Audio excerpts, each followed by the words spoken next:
Coming up on today's show, could the Seattle Seahawks be in the market for Danielle Hunter? We'll explore the trade possibility coming up in a matter of moments. Also, Eric Fisher, could he make his way to Seattle? Yes, we're really talking about that. Plus, we have an injury update on Riq Woolen that we'll get to as well. All that and more here on this Thursday edition of Seahawks Today. Tyler Jones here. Thanks for joining us. 12s, I have a very important call to action for you. We are very close, very, very close, to 41,000 subscribers on the channel, just 53 away. So I need you to invite basically the entire cookout to subscribe to the channel. And let's get to that 41,000 milestone before Sunday's watch party, as we'll be live for Seahawks and Panthers. Myself and Smitty, come on in, party with us. Let's celebrate 41,000 subscribers together. Coverage begins Sunday afternoon, 1 p.m. Pacific time, right here, live on Seahawks Today. We'll see you then. We begin our Thursday discussing the possibility of Danielle Hunter making his way to Seattle. And I know what some of you may be thinking. Didn't we talk about Danielle Hunter trade rumors a while back, and he renegotiated his deal, so he's not a trade target anymore? All of that would be understood. But there's some new developments. That's what we're here to explain here on Seahawks Today. Let's start off with this from Bleacher Report's Christopher Knox, explaining the situation and why Seattle could be a potential fit. The Seahawks may also want to give Hunter a look. Seattle has a playoff-caliber roster as evidenced by its overtime win over Detroit in Week 2, but has recorded a mere 2 sacks through 2 games. Hunter could elevate a retooled Seahawks defense that is still trying to find its way, and that would be a fact. You look at this Seahawks team, just 2 sacks that they've picked up in these first 2 games. That's the 4th lowest of any team in the NFL. And what's going on with this Minnesota Vikings team is they're 0-2, taking on the LA Chargers this week. If the Vikings lose that game, their season's pretty much over with already. And Danielle Hunter on a 1-year, $17 million deal all of a sudden becomes a trade possibility with the trade deadline approaching. And if you look at the Vikings situation, think about this. He's going to be a free agent in March. They've been trying to figure out their budgets for the future for what I call the post-Kirk Cousins era, basically already. And so with that in mind, if Minnesota moves on from Danielle Hunter, we're looking at a situation where they could save $11.5 million against the cap. And it seems unlikely they're going to give Hunter a long-term deal anyway. So now this opens up that possibility for Seattle to come into the equation. Veteran pass rusher, guy that fits for a team that's contending, which you would think Seattle is. And on top of that, a team in Seattle that really needs pass rush help. Sounds like a match made in heaven. I'll explain more. We'll show you the trade possibilities. Got some numbers to get to in one moment. But first, our pinned comment today. Should the Seahawks trade for Danielle Hunter? Weigh in the comment section. Tell me what you think. Y for yes, in for no. Should they do it or not? Let us know what you think. Now, here's the thing. When it comes to Danielle Hunter, he's off to an incredible start to 2023. And he still looks like a Pro Bowl caliber player. Remember, Danielle Hunter, this is the same player that back in 20 did not play due to a neck injury.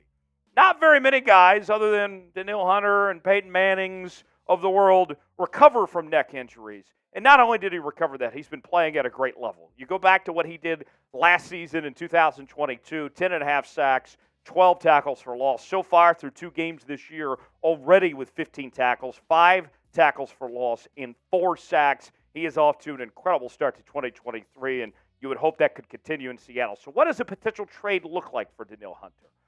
As I examine this in the market out there, because you would have to pay him, and he is getting a little bit older now, I think you can bring him in realistically for a 2nd and 4th round pick. You make that offer, Danielle Hunter is yours, assuming the Vikings keep on this track of being outside the playoff picture here. And bottom line is this. When we talk about where the Seattle Seahawks are at right now, if the struggles in the pass rush continue, if they go as they may, and we didn't expect it to be this way, then the Seahawks have to make changes. You cannot be content and be settled with where you're at right now and expect everything to be okay. You have to do something different. What do they say about insanity? Repeating the same thing over and over again. leads to insanity, that would be the case in the Seahawks. They expect to be a contending team. John Schneider has said time and time again, they are in win-now mode. You want to win, you need to make a change. If it doesn't get fixed, Danielle Hunter is the guy to be your solution for this problem the Seahawks have at the moment. Today's show is brought to you by one of our newest partners here at Chat Sports, Odds Are. Now, let's be clear. Odds Are does not take bets, but its AI technology recommends the best bets you can make. The interface is incredibly slick, and it's designed to be user-friendly. If you've ever been curious about sports betting or looking for a more intuitive platform, Odds Are is your sports betting advisor in your pockets. And get this, Seahawks Today listeners, you're going to get 30 days for free. You can experience the magic for yourself. Dive in and bet smart. Go to oddsr.com/NFL Daily to check out the best bets available, courtesy of Odds Are. And I want to show you some of these that caught my attention as I was going through the app. One of those tonight, Thursday Night Football, Giants and Niners. The spread on this game is a 10-point edge to San Francisco. You want to look for the green. That means that's a value bet to make. Red means bad. Green means go. Red means bad. And according to Odds Are, the Giants as a 10-point underdog is a good value bet. Maybe they get that backdoor cover of sorts. Everybody's underestimating them without Saquon Barkley here. Other bets to look at, the Cleveland Browns and Tennessee Titans game, the under 39.5. Good value there. Maybe not so high scoring of a game, especially Tennessee's offense. I don't think it's that great as advertised. And then your Seahawks taking on Carolina this weekend.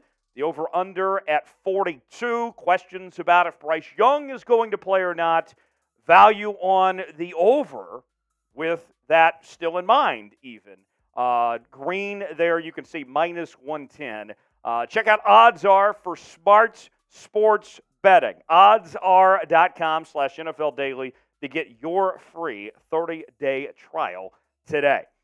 Shifting gears now, we head to the offensive line, which has been an ongoing discussion for the Seahawks over the last week or so, ever since the injuries to Charles Cross and Abraham Lucas. The line held up this past week in a overtime win against the Detroit Lions, but what about going forward? One idea that Bleacher Report proposed was suggesting the Seahawks need to sign veteran Eric Fisher. And like you, I was very caught off guard by this, but the more I thought about it, it actually kind of makes sense. Listen to this from Matt Holder of BR. It would be in Seattle's best interest to at least kick the tires on bringing in another veteran tackle in case Cross and Lucas miss more time.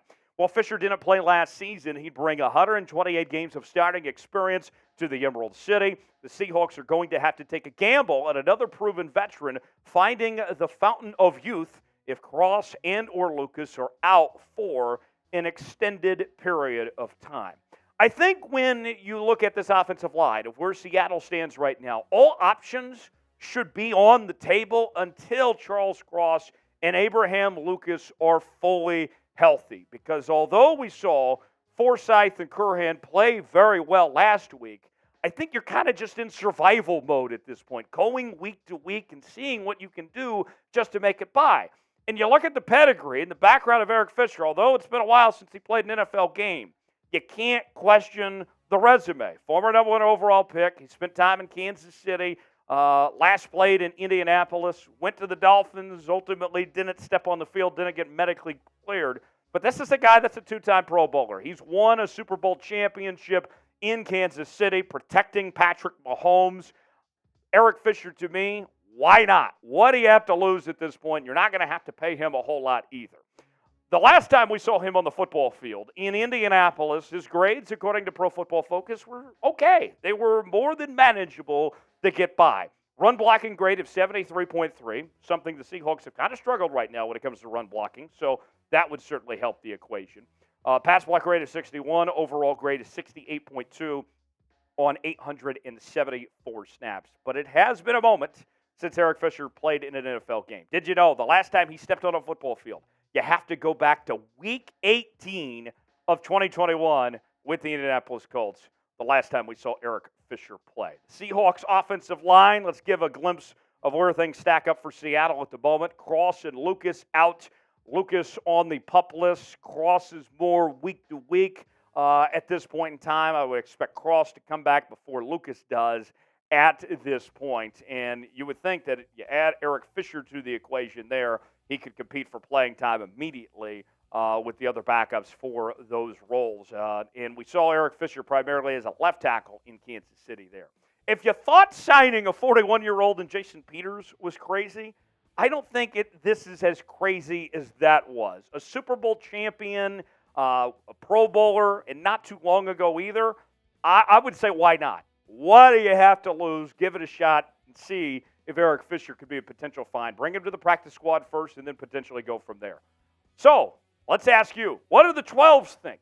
Should the Seahawks sign the former number 1 overall pick at Eric Fisher? S for sign, P for pass. You weigh in, your chance to be John Schneider, and let us know what you think. Final update before we go on Riq Woolen, the Seahawks star corner. According to Seahawks head coach Pete Carroll, it sounds like that he is likely out for Sunday's matchup against the Carolina Panthers. Here's 4 things you need to know on the situation. He did not take part in walkthrough on Wednesday. Usually, Wednesday is kind of the make or break day to figure out when guys are going to play Sunday or not.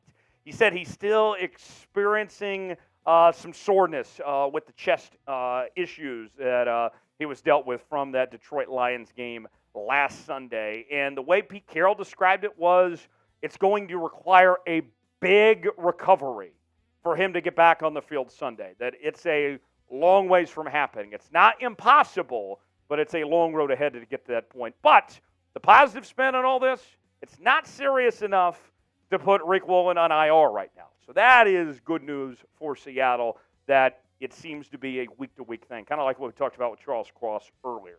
I'll say this. Let's be real here, folks.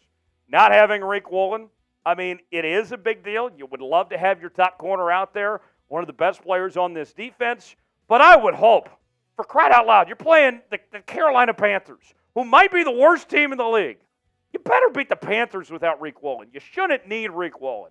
Trey Brown, when we're talking about Mike Jackson, who we haven't seen a whole lot of, Devin Witherspoon, who had a pretty nice debut last week.